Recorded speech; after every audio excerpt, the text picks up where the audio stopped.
We've all heard about artificial intelligence, and we know that AI could help drones accelerate across multiple industries.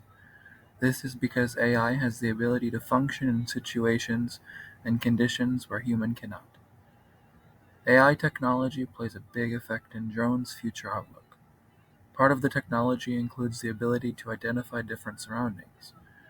This identification technology is an integral part for the FAA to allow drones to fly beyond the visual line of sight, and for them to allow autonomous flight.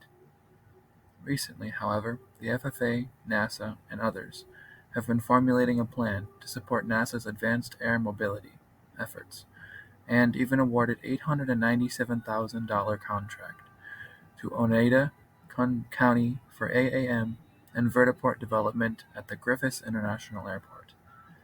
That would mean air mobility in space.